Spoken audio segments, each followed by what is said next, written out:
Hey everyone, welcome to your commerce hub. तो आज का अपना टॉपिक है बैरियर्स टू इफेक्टिव कम्युनिकेशन। देखो, इससे हर बार क्वेश्चन पूछा जाता है नेट में, तो सेट में भी 100% चांसेस है कि यहाँ से क्वेश्चन पूछा जाए। ओके, तो इस टॉपिक को एंड तक देखना, क्योंकि इसके एक्सप्लेनेशन के बाद मैंने इसके एमसीक्यूज भी इंक्लूड किए, तो उसको अच्छे से करना है अपन को। ओके, और यहाँ से अपने 2 मार्क्स पक्के करने हैं। चलो इसको स्टार्ट करते हैं। तो देखो, बैरियर्स क्या होता है? बैरियर्स जो जैसे होता है कि ऑब्स्टिकल्स अपन बोल देते हैं, राइट? तो जो कम्युनिकेशन में ऑब्स्टिकल्स आ जाते हैं या जो आपकी कम्युनिकेशन की इफेक्टिवनेस को खराब करते हैं, यानी कि जैसे जो सेंडर है वो जो डिलीवर करना चाहता है, जिसका एक्चुअल मीनिंग है मैसेज का, वो उस वे में रिसीवर को डिलीवर नहीं होता और उसका मीनिंग कुछ अलग निकलता है या कुछ डिस्टर्बेंसेस आ जाती है, राइट? तो वो हो जाते हैं अपने बैरियर्स। इससे क्या होता है? कम्युनिकेशन की इफेक्टिवनेस रिड्यूस होती है। ओके, चलो इसको रीड करते हैं। Sometimes the message sent by sender does not reach the receiver in the same manner as expected by the sender. जैसा सेंडर एक्सपेक्ट करता है उस वे में रिसीव नहीं होता है मैसेज, राइट? इससे क्या होता है?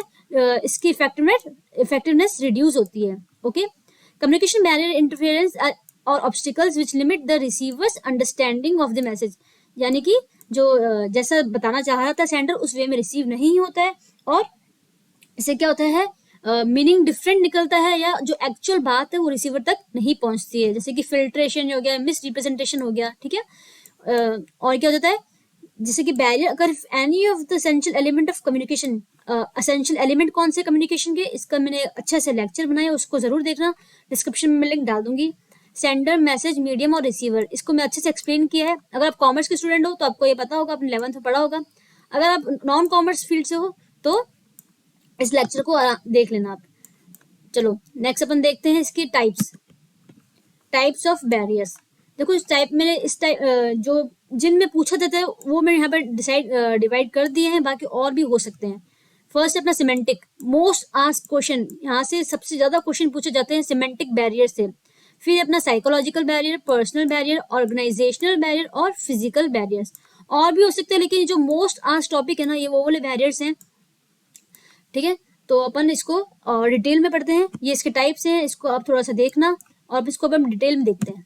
चलो स्टार्ट करते हैं अपन सिमेंटिक। देखो, सिमेंटिक क्या होता है? साउंड। सिमेंटिक का मतलब क्या? साउंड से जब रिलेट करता है, राइट? Study of sound. तो इसका मतलब क्या होता है? जब साउंड में डिफरेंस, यानी कि जो आप बोलना चाह रहे हो उस वे से नहीं पहुंच रही है, डिफरेंस इन अंडरस्टैंडिंग लेवल। इसका जो कीवर्ड क्या है? Difference in understanding level. जैसा आप समझाना चाह रहे हो, जैसा आप बोलना चाह रहे हो, रिसीवर उस वे में नहीं ले रहा। अभी क्यों हो सकता है? हो सकता है उसको आपकी लैंग्वेज समझ ना आ रही हो, राइट? या ये हो सकता है कि ग्रामर मिस्टेक्स हो, राइट? या आपने कोई टेक्निकल वर्ड्स यूज किए हो। ठीक है, इससे क्या होता है कि कम्युनिकेशन की इफेक्टिवनेस खराब होती है। इसको और अपन डिटेल में देखते हैं। Semantic barrier arises when words and symbols have different meaning for different people. ठीक है, जैसे कि 2 वर्ड्स होते हैं, उनके डिफरेंट मीनिंग्स होते हैं। जैसे कि अगर मैं बात करूं ब्रेक की, BREAK, ब्रेक, और BRE, एक सेकेंड, BRAKE,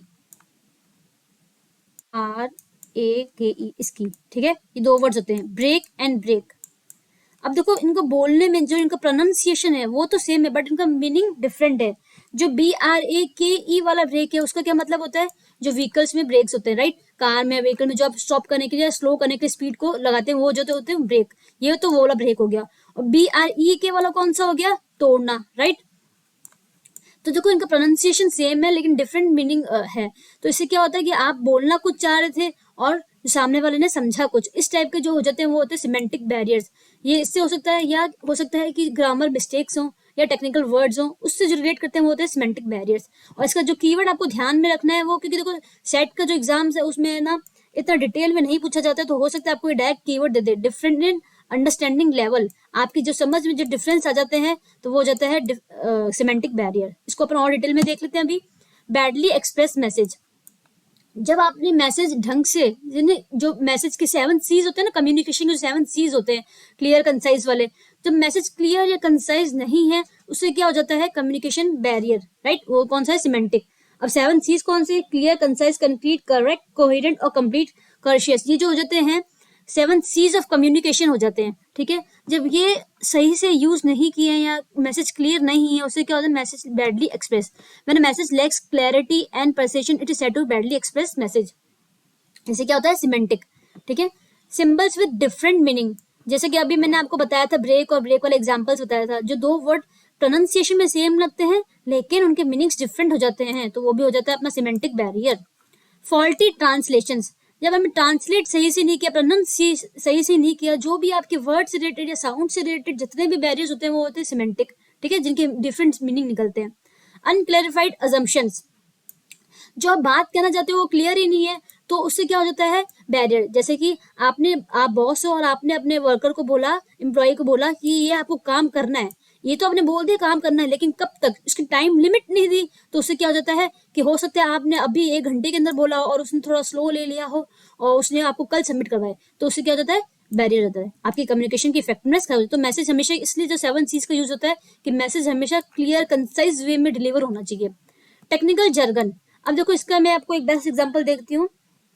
जैसे कि मीटिंग्स होती हैं, तो मैनेजर ने मीटिंग रखी, उन्होंने बोला कि व्हाइट कॉलर एम्प्लॉयज की मीटिंग है, ठीक है, तो इसमें व्हाइट कॉलर जो एम्प्लॉय है वो एक टेक्निकल वर्ड है, मतलब व्हाइट कॉलर का मतलब होता है जो हाई लेवल जो एम्प्लॉयज होते हैं ना, जो हाई स्किल्स वाले जो एम्प्लॉयज होते हैं, ठीक है, जो उसमें डिसीजन मेकिंग में पार्टिसिपेट करते हैं। तो मैनेजर का कहना मतलब था कि व्हाइट कॉलर एम्प्लॉय की मीटिंग है, जो टेक्निकल एम्प्लॉयज है उनकी मीटिंग है, राइट। तो और जो छोटे एम्प्लॉयज है जिनको टेक्निकल वर्ड्स नहीं पता है, जो वर्कर्स है, उन्होंने सोचा कि जो व्हाइट शर्ट जिन्हें व्हाइट कॉलर वाली शर्ट पहने उनकी मीटिंग है। तो ये क्या हो जाता है टेक्निकल जर्गन, यानी कि जहाँ टेक्निकल वर्ड्स यूज किए जाते हैं। ओके, इस एग्जांपल को याद रखना, इससे काफी ज्यादा क्वेश्चंस आते हैं। एक सेकेंड, हाँ, body language and gesture decoding, अगर बॉडी लैंग्वेज सही नहीं होगी तो उससे भी मैसेज में डिफरेंस आ जाता है, कम्युनिकेशन की इफेक्टिवनेस ब्रेक होती है। ये जो पार्ट सारे सिमेंटिक बैरियर्स के थे। ओके, इसका जो कीवर्ड है वो है difference in understanding level. Next अपन देखते हैं साइकोलॉजिकल बैरियर। देखो मैं वापस कह रही हूँ, इससे हमेशा क्वेश्चन आता है, तो लेक्चर को एंड तक देखना और इसके जो मैंने एंड में क्वेश्चंस दिए हैं वो उसको जरूर सॉल्व करना। और मैंने टेलीग्राम पे चैनल है, उस पर भी मैंने कुछ क्वेश्चंस शेयर किए, वो भी आप जरूर सॉल्व करना। Barriers which arise on the account of emotional and psychological status. देखो इसका सिंपल सा है, स्टेट ऑफ माइंड। जब आपका स्टेट ऑफ माइंड, जैसे आप दिख रहे हैं, आप फिजिकली तो प्रेजेंट हैं बट आप मेंटली उस जगह पे प्रेजेंट नहीं है, तो वो जाता है साइकोलॉजिकल बैरियर, ठीक है। Psychological, for example, a person who is under stress can not communicate properly. देखो स्टेट ऑफ माइंड से हो सकता है, या आप उसकी बात को सुनना ही नहीं चाहते हो, आप अपने ईगो पे ले लेते हो। जैसे कि आपको कोई बात बताई जा रही है, आप एक पुराने बिलीफ से जुड़े हुए हैं जो कि गलत है, और आपको एक सही दिशा दिखाई जा रही है, बट अब उसको सुनने के लिए तैयार ही नहीं है, आपके नहीं नहीं जो आपने सोच लिया बस वही सही है। तो जो ईगो से रिलेट हो जाता है, आपके स्टेट ऑफ माइंड से रिलेट हो जाता है, वो सारे कौन से होते हैं साइकोलॉजिकल बैरियर, जो कि आपके स्टेट ऑफ माइंड से रिलेट करते हैं। इसके क्या, lack of attention, premature evaluation, आप पहले ही इवेल्यूट कर, हाँ हाँ बस पूरी बात सुनते नहीं और पहले ही उसका मीनिंग निकाल लेते हैं। पुअर रिटेंशन, बात को ढंग से रिटेन नहीं करते हैं। लॉस ऑफ ट्रांसमिशन, डिस्ट्रेस और इमोशन, इसको अपन और देखते हैं। साइकोलॉजिकल को इमोशनल बैरियर्स भी बोल देते हैं। ओके, देखो premature evaluation, the tendency of forming a judgement before listening. आपने पूरी बात सुनी ही नहीं और पहले ही उसका मीनिंग निकाल, उसको ना पहले से इवेल्युएट कर रहे हैं, तो वो जो क्या होता है premature evaluation, psychological barrier. Lack of attention, आप प्रॉपरली अटेंशन नहीं दे रहे हैं, जैसे कि superior gave instructions to operate a new software, however the subordinate was preoccupied with other personal issues, ठीक है। तो क्या होता था, सबऑर्डिनेट का ध्यान कहीं और है और सुपीरियर क्या दे रहे हैं, नई मशीन चलाने के लिए इंस्ट्रक्शन दे रहा है, लेकिन सबऑर्डिनेट उसको ढंग से सुन नहीं रहा है, तो उसका स्टेट ऑफ माइंड कहीं और है। जैसे कि एग्जाम्पल देखो, आप दिखने में तो कि आप दिख रहे हो नॉर्मल है, बट आपके अंदर इंटरनल आपके क्या चल रहा है, आपके अंदर कोई प्रॉब्लम चल रही है, ठीक है, आप कहीं और है, तो ये जो है साइकोलॉजिकल, मेंटली कहीं और प्रेजेंट है, ठीक है। Loss by transmission and poor retention, जब आप ढंग से चीजों को रिटेन नहीं करते हैं, इन्फॉर्मेशन क्या दीजिएगी उस पर ज्यादा ध्यान नहीं देते हैं, ठीक है। Distrust, lack of mutual trust between the sender and the receiver also act as a communication barrier, जब आप ट्रस्ट नहीं करते हैं। देखो इसमें क्या बेसिकली कहते हैं, ईगो से रिलेट भी कर सकते हो। एक इसमें टर्म यूज होती है कॉग्निटिव डिसोनेंस, यानी कि जब कंफ्लिक्ट आ जाता है, थिंकिंग में कंफ्लिक्ट, ठीक है, या इसको जब आप चीजों को स्टेरियोटाइप करते हैं, पुराने बिलीफ से जुड़ी हुई होती है। और क्या होता था, आपकी सेल्फ इमेज, आपको लगता है कि आपकी ईगो हट होगा कि आप उसकी बात सुन लेंगे, तो ये सब जो चीजें होती है ना आपकी स्टेट ऑफ माइंड से रिलेट करती है, वो होती है साइकोलॉजिकल बैरियर्स। ऑर्गेनाइजेशनल बैरियर्स होता है, जो ऑर्गेनाइजेशन के अंदर जितने भी प्रॉब्लम्स अगर होती हैं वो होती है ऑर्गेनाइजेशनल बैरियर्स, जैसे कि उसकी पॉलिसीज को लेकर, राइट, उसके प्लान्स को लेकर, ठीक है। In an organisation communication has to pass through various levels and channels, hence it may not reach the same place as it was sent by the sender. जैसे कि हिरार्किकल अपन ने ना इसके पढ़े थे टाइप्स, उसमें मैंने इसको अच्छे से डिस्कस किया था, उसको आप जरूर देखना। Organisation structure, rules and regulations, authority relationship, जैसे कि पूरी हिरार्की में जा रहा है, टॉप लेवल से लो लेवल तक जा रही है इन्फॉर्मेशन, तो बीच में जो फिल्ट्रेशन हो जाती है या बीच में कुछ डिस्टर्बेंस हो जाती है तो उससे क्या होता है, ऑर्गेनाइजेशनल बैरियर यानी कि कम्युनिकेशन की इफेक्टिवनेस खराब होती है। इसका अगर अपन एग्जांपल लें, जैसे अपन non verbal communication grapevine वाला पढ़ा था, उसमें क्या होता है कि र्यूमर्स फैलने के चांसेस ज्यादा हो जाते हैं, है ना, तो वो सब इसमें आता है। ऑर्गेनाइजेशनल की policy effectiveness and communication is affected by organizational policy. The communication process is hampered if the policy is not supportive of the free flow of communication. ठीक है, जब पॉलिसी जैसा कि सिर्फ मैनेजर के फायदे के लिए है, एम्प्लॉय को लगता है भाई उनका कोई फायदा नहीं है, उसमें कोई उनका गेन नहीं हो रहा है, तो उस हिसाब वो क्या होता है, एक बैरियर होता है कि उनको लगता है भाई हम काम करें, उनको भी तो हर कोई अपना प्रॉफिट देखना चाहता है ना। In a centralized organization, free communication is not encouraged and communication has to follow through the proper channel. जो centralized होती है ना, जो बीच में सिर्फ एक सेंटर बंदा जो इन्फॉर्मेशन जो दे रहा है, सिर्फ उसके पास ही राइट है, जो मेन जो लीडर है उसी के पास राइट होता है इन्फॉर्मेशन फ्लो का। ठीक है, तो इसलिए बोलते हैं कि डिसेंट्रलाइजेशन वाला फॉलो करना चाहिए, जिसमें जो एम्प्लॉयज है उनको भी अपनी बात रखने का मौका देना चाहिए। रूल्स एंड रेगुलेशन जहाँ स्ट्रिक्ट हो जाते हैं या स्टेटस पे आ जाती है बात, कॉम्प्लेक्सिटी इन ऑर्गेनाइजेशनल स्ट्रक्चर, ये सब क्या जो ऑर्गेनाइजेशनल से जितने भी रिलेट करते हैं ना वो इसमें रहते हैं। इससे जैसे ज्यादा क्वेश्चन पूछे नहीं जाते हैं, बट इसको आप देख लेना, हो सकता है आपके शिफ्ट में पूछ ली जाए। पर्सनल बैरियर्स, देखो पर्सनल क्या है, जब आप इंडिविजुअल बेस्ड, हाँ, जब आप खुद आपके पर्सनली अंदर कुछ और चल रहा होता है। The effectiveness of communication is influence with personal factors, जैसे कि आप खुद डीमोटिवेटेड हैं या आप खुद पे ट्रस्ट नहीं करते हैं, राइट, आप में इतना कॉन्फिडेंस नहीं होता है, तो वो हो जाता है पर्सनल बैरियर्स। कीवर्ड क्या है इसका, इंडिविजुअल बेस, यानी कि लाइफ एक्सपीरियंस, इमोशन, एटीट्यूड्स के बेस के ऊपर जो होता है वो होता है personal barriers. Less faith on subordinates, fear of challenge of authority, lack of incentives, unwillingness to, जब आप कम्युनिकेट करने में अनविलिंग हैं या आपको अपने हायर पोजीशन वाले एम्प्लॉयर से डर है या फियर, अपनी बात आप क्लियर वे में नहीं रख पाते, क्यों, क्योंकि आप में इतना कॉन्फिडेंस नहीं है, तो ये क्या है, पर्सनल आप इंडिविजुअल बेस्ड बैरियर्स हो जाते हैं। Fear to challenge authority. If a superior fears that a particular communication can hamper his authority, then the way withhold such communication as he always want to maintain the higher position. ठीक है, जैसे कि employer है वो हमेशा अपनी position maintain रखना चाहता है, आपको डर है उसे कम्युनिकेट करने का, इसलिए एम्प्लॉय ढंग से कम्युनिकेट नहीं कर पाता है। Lack of confidence of superior in his subordinate, जब सुपीरियर अपने सबऑर्डिनेट को मतलब उस पर ट्रस्ट नहीं करता है, उसको अपने उसमें डिसीजन मेकिंग में उसका या जो सबऑर्डिनेट है कोई अच्छा अपना प्रपोजल रख रहा है उसको वो नहीं मानता है, उसको अपने डिसीजन मेकिंग में इंक्लूड नहीं करता है, तो इसमें क्या हो जाता है, बैरियर आ जाता है, उसको भी वीक फील होगा सबऑर्डिनेट को भी, और सुपीरियर भी ट्रस्ट नहीं कर पाएगा, तो ढंग से काम नहीं होता है। अनविलिंगनेस टू कम्युनिकेट, जब अपनी बात ढंग से ना रख पाए। लैक ऑफ प्रॉपर इंसेंटिव्स, जहाँ आपको प्रॉपर रिवॉर्ड के थ्रू आपको, जैसे आपने कोई अच्छा काम किया आपको रिवॉर्ड नहीं दे रहा, तो इससे क्या होता है, डीमोटिवेशन। ठीक है, तो साथ जैसे जो अच्छा काम हो तो उससे रिवॉर्ड भी उसके हिसाब से देना चाहिए, इससे क्या होता है, मोटिवेशन आता है। फिजिकल बैरियर्स, देखो इससे भी क्वेश्चन आते हैं। फिजिकल बैरियर्स को आप बोल सकते हो कि जो एनवायरमेंट से रिलेटेड है, इसमें एक टर्म यूज होती है मैकेनिकल डिस्टोरेशन, इसको आप नोट कर लेना, ये पूछा गया एग्जाम में, मैकेनिकल डिस्टोरेशन टर्म यूज होती है, जो एनवायरमेंट रिलेटेड फैक्टर्स होते हैं। जैसे कि अपन एग्जांपल में देखें, family is right near the airport, airport के पास है तो आप खुद सोच सकते हो एयरपोर्ट के पास, बस स्टैंड के पास या स्टेशन के पास अगर आपका घर है तो कितना ज्यादा डिस्टर्बेंस होता है, राइट, तो ये सब क्या है, फिजिकल बैरियर्स। टाइम को लेके, प्लेस, नॉइज, स्पेस को लेके जितने भी बैरियर्स होते हैं वो होते हैं फिजिकल बैरियर्स। आपको ये ध्यान रखना है वर्ड एनवायरमेंट से रिलेटेड जो होते हैं, ठीक है। Some of them are easy to alter where some may prove to be tough obstacles in the process of effective communication, ठीक है। अब इसके अपन क्वेश्चन सॉल्व करते हैं। और भी देखो मैं एक और बताना चाहूँगी, कल्चरल बैरियर जो कल्चर से रिलेट करता है, राइट, कि डिफरेंट कल्चर के लोग होते हैं, तो हो सकता है आपकी लैंग्वेज अलग है, आपका डायलेक्ट अलग है, ठीक है, तो उस चीज को जैसे प्रोनाउंस कर रहे हैं या उस चीज का जो मीनिंग आपकी लैंग्वेज में या आपकी कल्चर में निकलता है वो दूसरे कल्चर में ना निकले, ठीक है। तो उसके लिए ना क्या कल्चर की बात खुली तो मैं आपको एक चीज और बताना चाहूंगी, नोट्स में इसमें यहाँ पे इंक्लूड नहीं किया, but soon low, high context culture और लो कंटेक्स्ट कल्चर दो टाइप के होते हैं।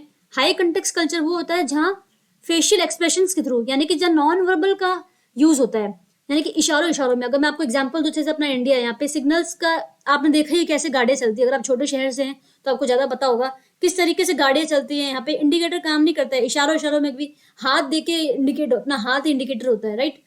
देखा अगर आप छोटे शहर से, आपको पता होगा। तो वहां पे इंडिकेटर को नहीं देखते हैं, हाथ दे दिया या इशारा बोलते कि हाँ भी आप क्रॉस कर लो पहले। तो ये क्या हो जाता है, हाई कंटेक्स्ट कल्चर, जहाँ पे नॉन वर्बल का ज्यादा यूज होता है। और ये बेसिकली कहाँ होता है, इंडिया में हो गया, या साउथ अरेबिया या जापान जैसे देशों में यूज होता है। लो कंटेक्स्ट कल्चर होता है जहाँ पे वर्ड्स का यूज होता है, वर्ड्स का प्रॉपर यूज होता है, ठीक है। ये ऑस्ट्रेलिया, अमेरिका जैसे बड़े कंट्रीज है, वहां पे लो कंटेक्स्ट कल्चर होता है, जहाँ पे प्रॉपर वर्ड्स के थ्रू आपको अपनी चीजों को या चीजों एक्सप्लेन करना पड़ता है, अपनी फीलिंग्स को। ओके, तो चलो अपन इसके अब क्वेश्चन देखते हैं। ये यूजीसी नेट में पूछे गए क्वेश्चन हैं, लास्ट के ईयर्स में ही है, ज्यादा पुराने क्वेश्चन नहीं है, 2021 के ही हैं। The psychological obstacles in communication can be seen when the receiver fails to refer language to reality and experience. अब देखो साइकोलॉजिकल बैरियर क्या था, अभी अपन ने पढ़ा था स्टेट ऑफ माइंड से जब आप रिलेट करते हैं, राइट। तो ये क्या बोल रहा है, obstacle can be seen when the receiver fails to refer language to reality and experience. जब आप ढंग से उस चीज को परसीव नहीं कर पा रहे हैं, जैसा आपको बताया जा रहा है, आपका स्टेट ऑफ माइंड कहीं और है, तो ये बात सही हो जाएगी, स्टेटमेंट 1 ट्रू है। सेकंड पढ़ते हैं, the stereotypes held by one also contribute the failure of language to reflect social reality. देखो स्टेरियोटाइप का हमेशा कल्चर से, सोशल से रिलेट करोगे, इसके हमेशा जितने भी क्वेश्चन, जितना मैंने एनालिसिस किया है, इसको हमेशा कल्चर से, सोशल से रिलेट करके आपको बताया जाता है। स्टेरियोटाइप क्या होता है, जहाँ आपके बिलीफ सिस्टम को, आपके पुराने बिलीफ से चीजें जुड़ी होती है, आप वो मानना नहीं चाहते हो कि भाई वो चीज वैसी ही है, किसी पर्टिकुलर ग्रुप के बारे में आपने डिसाइड कर लिया कि वो ऐसा है तो ऐसा ही है, चाहे वो वैसा नहीं हो, बट आपने अपना एक स्टीरियोटाइप बना लिया है, गलत बिलीफ से जुड़े हुए रहते हैं, ठीक है। तो ये इससे क्या होता है, failure to language reflect the social reality. ये बात भी सही है, दोनों सही है। और जो ये जैसे स्टीरियोटाइप, प्रेजुडिस, इनकी मीनिंग अगर आपको पता है तो ठीक है, अगर नहीं पता है, एंट्रोपी हो गया, इसे भी काफी क्वेश्चन आते हैं। ये ऐसे कुछ वर्ड्स मैंने एक लेक्चर में डिस्कस किए, उसका लिंक मैं डिस्क्रिप्शन में दे दूंगी, आप देख लेना। ये बहुत इंपॉर्टेंट है सेट के पॉइंट ऑफ व्यू से भी। नेक्स्ट अपन देखते हैं, which are the following are barriers to effective communication. अब देखो ये बैरियर्स से एक और क्वेश्चन, सारे बैरियर्स किए हैं वैसे तो, बट जो आपको रिलेट करेंगे, जो हमने पढ़ाया उससे। तो फिजिकल नॉइज जो कि एनवायरमेंट से रिलेटेड होती है, अपन ने अभी देखा। सिमेंटिक, यानी कि सिमेंटिक कौन सी थी, जो अपने डिफरेंस इन अंडरस्टैंडिंग लेवल आ जाता है, राइट। फिजियोलॉजिकल नॉइज जो रिसीवर और सेंडर के बीच में जो आ जाता है। नॉन सिमेंटिक, अब तो ये देखो ये तीनों तो बैरियर है, नॉन सिमेंटिक बैरियर थोड़ा ना हुआ, सिमेंटिक बैरियर है ना, ठीक है। नॉन सिमेंटिक वो बैरियर थोड़ा ना हो, उससे तो इफेक्टिवनेस सही होगी, ठीक है। तो ए बी सी इसका ऑप्शन हो जाएगा, ऑप्शन नंबर 2, ठीक है। नेक्स्ट अपन देखते हैं बैरियर्स इन कम्युनिकेशन। हाँ एक बात और मैंने बताई आपको, टेलीग्राम पे मैंने कुछ क्वेश्चंस और शेयर किए हैं, तो उसको आप जरूर देखना, लिंक मैं दे दूंगी अभी आपको। योर कॉमर्स हब नाम से भी आप सर्च कर सकते हैं। चैनल नॉइस, चलो अपन इसको मैच करते हैं। Channel noise, semantic noise, psychological noise और एंट्रोपी। देखो इस एंट्रोपी जो टर्म है, इसका मैंने आपको बता देती हूँ यहाँ पे भी, जो डिसऑर्डर से रिलेट करता है, स्टेट ऑफ डिसऑर्डर, वो जाता है एंट्रोपी। इसको मैंने अच्छे से डिस्कस किया है लेक्चर में, वो जरूर देखना। डी का हो जाएगा 1, देखो एक से ही निकल रहा है डी का 1। चैनल नॉइस, देखो चैनल नॉइस क्या होता है, पहले अपन पढ़ते हैं पूरा। State of disorder, difference in perception, language disorder और interference within the medium. तो चैनल नॉइस कौन सा हो जाएगा, जो जैसे मैंने आपको चैनल डिस्कस किया हुआ है, सेंडर से रिसीवर तक का जो जितने भी प्रोसेस होता है वो मैंने पूरा एक डिस्कस किया। तो वो जो होता है वो इंटरफेरेंस जितनी भी होती है ना मीडियम, जैसे कि कोई डिस्टर्बेंस हो रही है, तो ए का क्या हो जाएगा 4th। सिमेंटिक अपन ने पढ़ा था डिफरेंस, राइट, तो बी का क्या हो जाएगा, ये रहा 3rd। लैंग्वेज डिसऑर्डर, जहाँ आपकी ग्रामर मिस्टेक हो जाती है, या आप जो बोलना चाह रहे हैं वो सही से नहीं आ रहा, आपकी लैंग्वेज अलग है, आपका डायलेक्ट अलग है, वो सारा क्या हो जाता है, सिमेंटिक नॉइज। साइकोलॉजिकल नॉइज हो जाता है अपना स्टेट ऑफ माइंड से, जब आप डिफरेंट चीजों को परसीव करते हैं, डिफरेंस इन परसेप्शन लेवल आपका जो हो जाता है वो डिफरेंस हो जाता है। तो सी का 2nd, ठीक है, ऑप्शन नंबर 2, इसको आप देखना अच्छे से। और नेक्स्ट अपन देखते हैं, ऑप्शन नंबर 2 इसका आ गया है, which of the following the barriers to understand the communicated message. Prejudgement, तो क्या प्री जजमेंट, आप जब प्री जज कर लेते हैं किसी चीज को, क्या वो बैरियर है, हाँ जी है। सोर्स क्रेडिटेबिलिटी, अब ये सोर्स क्रेडिट मतलब सोर्स की एक वर्थ है, मतलब वो सही है, तो ये तो कोई बैरियर नहीं हुआ, ठीक है। लेंथ ऑफ कम्युनिकेशन भी बैरियर हो सकता है। जैसे कि कोई कम्युनिकेशन आपको लेट हो रही है, आपको जल्दी जल्दी इन्फॉर्मेशन चाहिए और वो पूरा डिटेल में अपना एक्सपीरियंस बता रहा है, तो ये भी एक बैरियर हो सकता है। जब कम्युनिकेशन जो आप शेयर करो बहुत ज़्यादा डिटेल में और बहुत लेंथी हो तो ये भी एक बैरियर हो सकता है। सोर्स क्रिएशन, अब ये कोई बैरियर नहीं हुआ।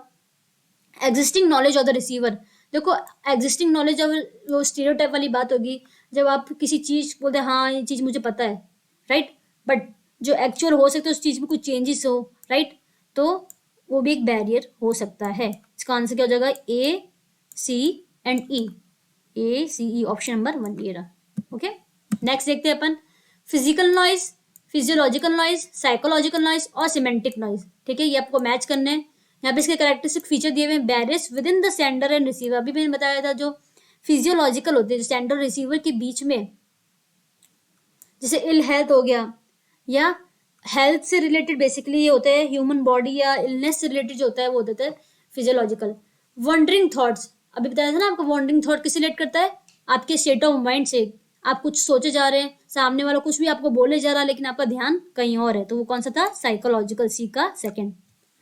Use of Jurgen, technical Jurgen की बात अपन ने की थी। टेक्निकल जर्गन हो गया, मेडिकल जर्गन हो गया, यानी कि टेक्निकल या मेडिकल वर्ड्स का यूज करना, तो वो कौन सा था? सिमेंटिक, जो लैंग्वेज से करता है। मैकेनिकल डिस्टोरेशन, इसका भी मैंने आपको बताया था एनवायरमेंट से रिलेट करता है। फिजिकल नॉइज, देखो कैसे मैंने आपको कीवर्ड्स आपको हेल्प आते हैं यहाँ पे। ए का फोर्थ, ए का फोर्थ हो गया, बी का 1, ऑप्शन नंबर 4। ठीक है, एक और करते हैं अपन, ये शायद लास्ट क्वेश्चन है। चलो, examples of communication barrier. Unclear printing in newspaper, जहाँ प्रिंटिंग सही नहीं है, तो ये क्या हो जाएगा आपका? फिजिकल नॉइस, एनवायरमेंट से रिलेटेड हो गया। Different understanding of a message, जब मैसेज को डिफरेंटली अंडरस्टैंड करते हैं, राइट, जब मीनिंग डिफरेंट निकल रही है, यहाँ पर निकाल पड़ता है सिमेंटिक वाले में, तो बी का 4th हो गया। ए का 3rd, बी का 4th। पैसिव ऑडियंस, देखो अभी मैंने बताया था कि आप जब ऑडियंस पैसिव है, यानी कि आप एक्टिव लिसनर नहीं है, यानी कि आपका स्टेट ऑफ माइंड कहीं और है, तो ये कौन सा जाएगा? Passive audience, psychological. ठीक है, यहाँ पे ऑडियंस यानी कि आप पैसिव रोल प्ले कर रहे हैं। ठीक है, आप ढंग से सुन नहीं रहे हैं वो क्या कहना चाहता है। प्रीजडिस, अभी मैंने इसका बताया था आपको। प्रीजडिस यानी कि जब आप स्टीरियोटाइप करते हैं ना किसी चीज को लेके, किसी ग्रुप को लेके, तो ये टर्म कहाँ यूज हुई थी? ये रहा, स्टीरियोटाइप ऑफ कल्चरल स्टीरियोटाइपिंग। जब आप किसी ग्रुप के लेके प्री जज करते हैं, प्री जजमेंट देते हैं कि वो ग्रुप तो ऐसा ही है, ठीक है, एक्चुअल में नहीं हो, चाहे आपके बिलीफ से जुड़ा हुआ होता है। डी का 2nd, तो इसका ऑप्शन नंबर 3rd होगा। ये मैं यहाँ पे गलती से ये मार्क कर दिया है, अब देखो मेरे से भी ये बैरियर हो गया है ना। चलो, ऑप्शन नंबर 3rd है, इसको आप देख लेना, ये गलत है, इसका ऑप्शन नंबर 3rd हो जाएगा। ओके, तो चलो ये सारे हो गए। मैंने टेलीग्राम पे और कुछ क्वेश्चन शेयर किए हैं, उसको सॉल्व करना और चैनल को सब्सक्राइब कर देना, फ्रेंड्स का शेयर करना। Okay, thank you.